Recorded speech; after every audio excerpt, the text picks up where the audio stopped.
great topic on board indeed. Is it easy to detach yourself from friendship and relationship? So we have here again Achimota Ejewa. I have Notorious Adenta Oreku, and then I also have Tema Comfort here with me. I have Frafra, the hat guy. Charlie, I like the way you dress. Thank you. Yeah, we have Frafra Japheth here, who is going to contribute to today's topic on board. Let's go straight to it. Is it easy to detach yourself from friendship and relationship? I throw it to you.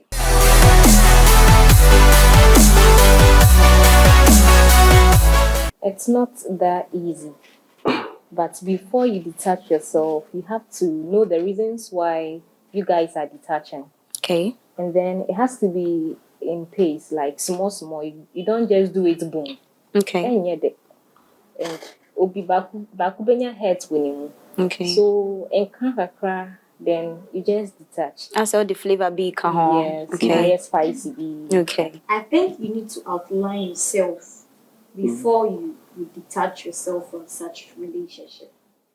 You have to know the reason why you are coming out from that relationship. Ask yourself. You need to be comfortable with yourself. I need to be comfortable with myself. Say, okay, this is the reason why I'm coming out from this relationship or this friendship. You get it?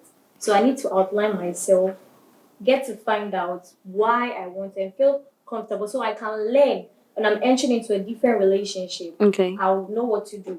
Japheth. I think it's not easy. It's difficult to detach from friendships and relationships. And that's because over a period of time, you've built a kind of connection and bond. So definitely it's difficult. But then as and when it's necessary to break out, you need to put in a lot of effort to break out. Okay. So you can decide to pull out in bits. You can do at once, abruptly, whichever works for you. But then when it has to do with a relationship or a friendship that's very toxic, for me, you need to cut it at once. Okay. Yeah. All right, cool. I don't think there should be anything like easy, hard, or anything. Obviously, you don't like what's going on, so why should it be hard for you to detach yourself? Okay. I mean, it should be a simple thing. If you can't be vocal about it, you just detach yourself anyhow you want to. Because if I'm in a relationship with Comfort, and probably she's doing stuff I don't like, I've repeatedly said it over and over and over and over, she's still doing it.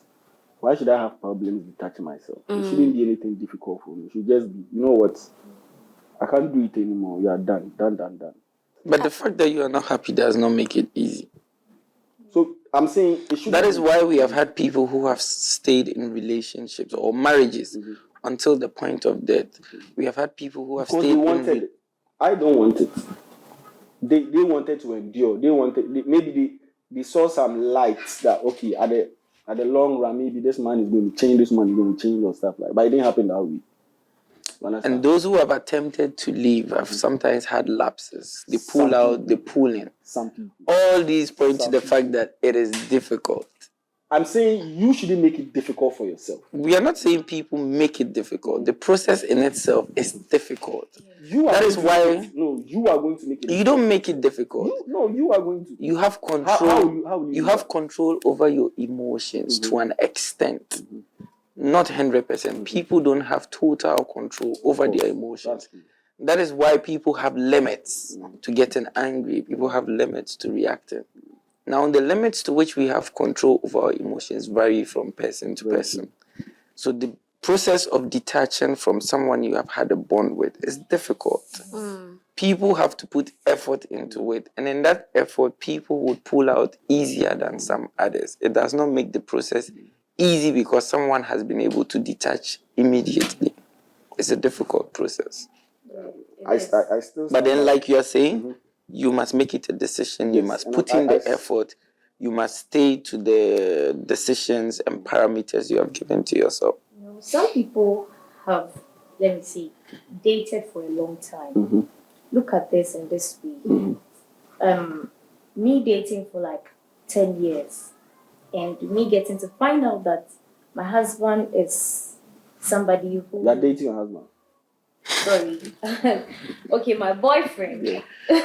Thanks for correcting. Probably she sees him to be her future husband. Yeah, Yeah. sure. So, that's what she and says. me seeing that my husband is this abusive person. So let me say, starting from that 10 years of being in a relationship, you start maltreating me, showing all these toxic signs, behaviors.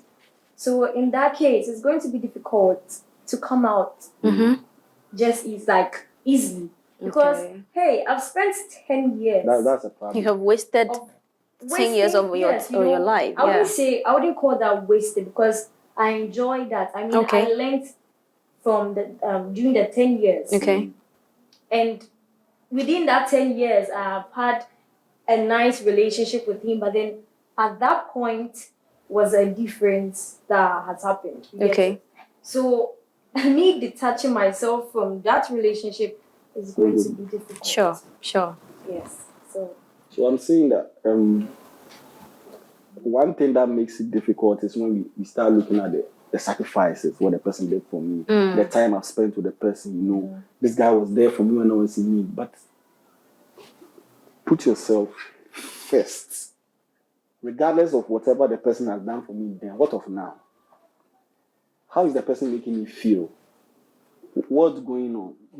This is the instances where you hear people die and stuff like, because be like, oh, I trust this guy, he wasn't like per se, you dated a person, the person wasn't abusive in your dating time. But when you got married, now the person is would you say because he wasn't that then and now that he's doing that, so I'm going to taking my time, by the time you realize he has killed you. So I think with this one, when you're making a decision, it should come from the head and not from the heart. Yes. Cool. The time aspect is what has been worrying us. That you look at the time, what the person has done for you and stuff. That's what worries us. That's where they pay all this. But if you put yourself first, regardless of whatever the person has done for you, am I happy? Am I okay? Just go to where peace is everywhere. You can find it everywhere. It's not everywhere, but I mean, when you leave, definitely you're going to find a place. So you don't have to make it painful. Okay. Understand? Yeah. Ejiwa, you've been very mute. But do you know in some relationships, so bema nebo oba na ope. Yeah. Obama nebo oba na say oba back no be krokro na. The man who done more. And this will be wood. And then also no pay. Yeah, and also no pay.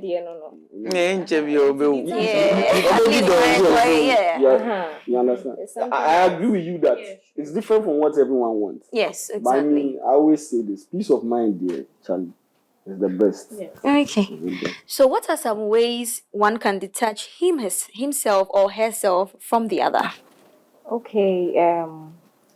Like she said, you have to outline the reasons why you are detaching yourself. Okay. And then be patient. You have to know how you are going to confront your spouse or friend. Either it's going to hurt the person or that person is going to take it cool. Yes, that is what I can say about it. Okay. Yes, I side with what she said. You literally have to talk to the person. Communication is the best. I mean, communication is the solution to everything. So you talk to the person, tell the person how you feel.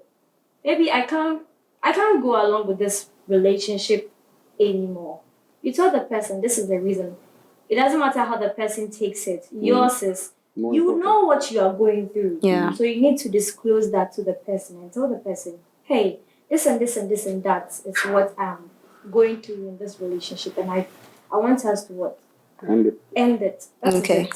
So yes, I think communication is the best. Okay. In detaching yourself, if you have come to the decision to detach yourself, it means that you've analyzed the pros, the cons, all those stuff.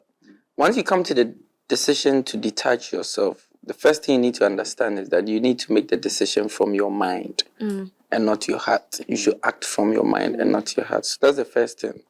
The second thing is that you need to understand that if you have made a decision, you need to stick to it. Okay. Stick to it. If you have come to that decision, stick to it. The third thing is that you need to understand that you have to be a bit selfish. Okay. Because the other party will try to talk to you back into it if it's toxic and all that. But you know the reasons for which you've made the decision.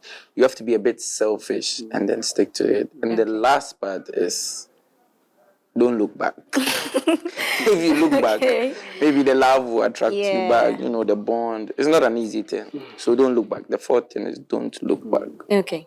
I think that individual, everyone has said everything that we need to do, but I mean, all I would say is you shouldn't care about the other person's feelings at that point of time when you want to detach yourself. Because if immediately you bring their feelings into consideration, you might not be able to do it. And I said, because like you said, when you arrive at that decision making, that okay, fine, I'm going. It should be that. Because you know what you want and you know what you are receiving. So if you feel like you are not getting what you want, I mean, just be vocal about it and you are done. Okay. Yeah. So can you kindly give us your last words, Rico? Again, I mean, peace is everywhere. So if you think you are not finding peace at where you are, I think it's right for you to leave and go find peace. Yeah. Japheth. Don't stay in a relationship and keep hoping that it will get better. People do not really change. What you keep seeing, run away from. Communication and love is all that matters. Okay. Doesn't matter how many times you go through challenges or how many times you enter a relationship. You learn from them. Yes, you learn from it. When you enter a toxic relationship, feel free to come out from that. Yes, you learn from that mistake and then you don't repeat it again. And those are our last words from our guest. And I know you have learned a lot and you want to imply it upon your life. Kindly follow us on our social media platform on Facebook, YouTube, Instagram, TikTok, and Twitter. I go by the name Esther. Stay tuned.